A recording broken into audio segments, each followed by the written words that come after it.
یہ زندگی ہے کیا؟ یہ بس خدا کے ہاتھوں سے آنے سے خدا کے ہاتھوں میں جانے تک کا درمیانی وقفہ ہے۔ بس مرتے دم تک انسان کو ضرور زندہ رہنا چاہیے۔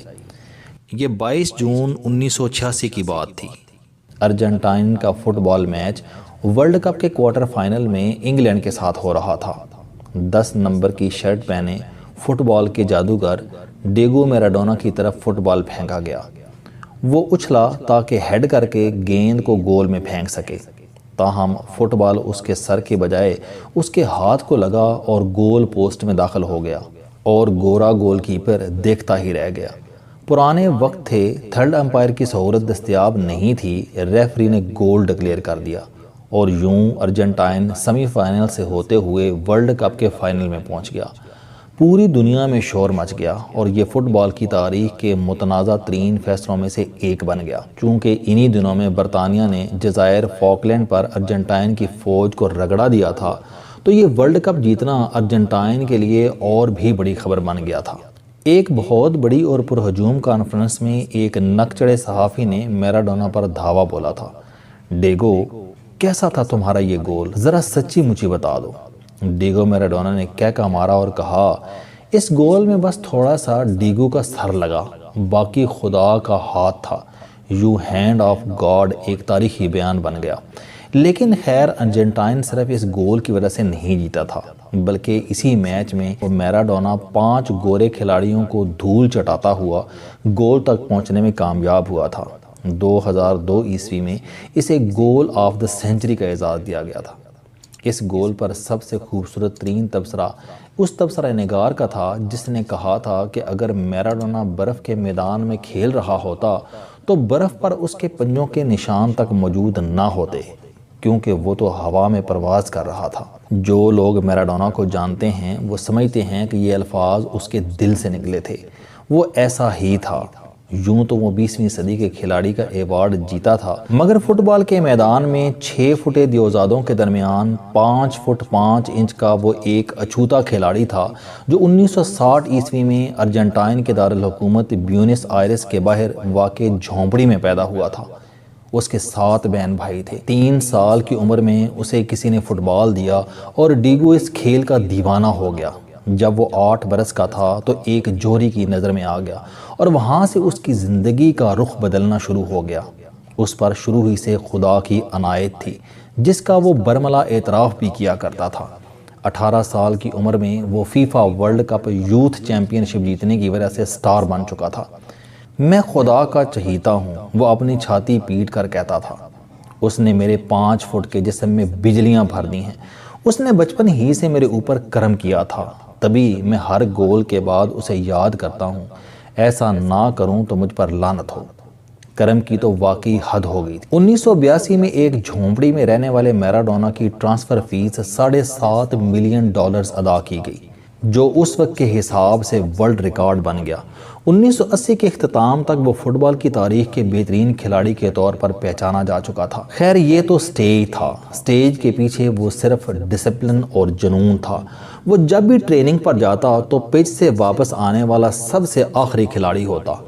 جب وہ مشقت پر آتا تو پچ ہار جاتی اور میراڈونا جیت جاتا۔ چھوٹے قد کا ہونے کی وجہ سے کبھی اس کا جسم بے ڈول ہو جاتا، مگر دیکھتے ہی دیکھتے جیسے وہ کسی تیشے سے اپنے آپ کو گھڑ لیتا تھا۔ میراڈونا پچ کا چیتا تھا، مگر ذاتی زندگی بحرانوں کا شکار رہی۔ شادی طلاق پر ختم ہوئی۔ 1980 میں اسے کوکین کی لت لگ گئی، جس نے شراب نوشی کی آمیزش کے ساتھ مل کر اسے اجاڑ دیا۔ ورلڈ کپ میں ڈوپنگ ٹیسٹ کے دوران وہ پکڑا گیا اور جرمانے اور سزا کا مستحق ٹھہرا۔ کوکین اور نشے کی لت نے اگلے 10 سال تک اس کا پیچھا کیا۔ پھر وہ مالی بحران کا شکار بھی ہو گیا اور جب مرا تو اس کے ذمے $40 ملین کا ٹیکس واجب الادا تھا۔ نشے سے تنگ آ کر اس نے کہا تھا کہ ہر نشہ کرنے والا اس دن اپنے آپ کو عالمی چیمپئن سمجھتا ہے، اس لیے کل کے بارے میں نہیں سوچتا۔ میراڈونا ذات کا سخی تھا اور اسے غریبوں سے محبت تھی۔ 1987 عیسوی میں پوپ جان پال کے ساتھ ملاقات کے دوران وہ پوپ سے الجھ پڑا تھا۔ وہ ویٹیکن میں تھا اور ہر طرف سونے کے محلات اور پچکاری والی نادر چھتیں دیکھ رہا تھا۔ پوپ بار بار ارجنٹائن کی غربت کا ذکر کر رہا تھا تو اس نے کہا یار اس رونے سے کیا ہوگا، یہ 5-7 چھتیں بیچ کر ہی غریب بچوں کو لوٹا دو۔ ارجنٹائن کے لیے میراڈونا ایک کھلاڑی نہیں دیوتا تھا۔ ملک مسلسل ملٹری ڈکٹیٹرز کے زیر نگین رہا ہے اور غربت کے مسائل بے قابو ہیں۔ پچھلے 40 سال سے وہ میراڈونا کے ملک کی حیثیت سے پہچانا جاتا رہا ہے۔ ایک عام ارجنٹائنی شہری کے لیے میراڈونا ایک خواب تھا جو سچا ہو گیا تھا۔ مرنے سے کچھ دن پہلے اس نے کہا تھا، میری ماں ہمیشہ کہتی تھی کہ تم بہترین ہو، اور میری تربیت کا تقاضا تھا کہ جو ماں کہتی ہے وہ سچ ہوتا ہے۔ دیوتا جتنے مرضی ہوں، خدا ایک ہی ہے اور وہی لافانی ہے۔ ایک دن ایسا بھی آیا کہ وہ میراڈونا جسے مائک جارڈن اور مائک ٹائسن اور بیب رتھ کا آمیزہ کہا جاتا تھا اور جس کے جسم پر پارا تھرکتا تھا، 130 کلو وزنی ہو گیا تھا اور نشے کی علتوں کی وجہ سے کئی بیماریوں کا شکار ہو گیا۔ 25 نومبر کو دل کا دورہ پڑنے کی وجہ سے وہ جاں بر نہ ہو سکا۔ جب اسے دفن کیا گیا تو اس کا دل مزید تحقیقات کے لیے محفوظ کر لیا گیا۔ میں ڈیگو میراڈونا ہوں۔ میں گول بھی کرتا ہوں اور غلطیاں بھی۔ زندگی خدا کے ہاتھ سے آنے سے لے کر خدا کے ہاتھ میں جانے کا وقفہ ہے۔ یوں تو میں خدا کا چہیتا ہوں مگر گناہگار بھی ہوں، خدا مجھے معاف کرے۔ السلام علیکم دوستو۔ علم دوستی چینل بنانے کا مقصد موٹیویشنل اور زندگی بدل دینے والی کہانیاں آپ تک پہنچانا ہے۔ مجھے خوشی ہے کہ آپ احباب کو یہ ویڈیوز بہت پسند آ رہی ہیں۔ کوئی بھی شخص جو مایوسیوں میں گھرا ہو یا کوئی بھی شخص جو اپنی زندگی مثبت انداز سے گزارنا چاہتا ہے، اس کے لیے یہ چینل لائف چینجنگ ثابت ہوگا۔ میرا دعویٰ ہے کہ کوئی بھی شخص اگر اس چینل کی ویڈیوز دیکھ اور سن لے گا تو اس کی زندگی بدل جائے گی۔ اگر آپ کو یہ چینل پسند آئے تو اسے سبسکرائب کرنا نہ بھولیں تاکہ ہر نئی آنے والی ویڈیو آپ تک پہنچ سکے۔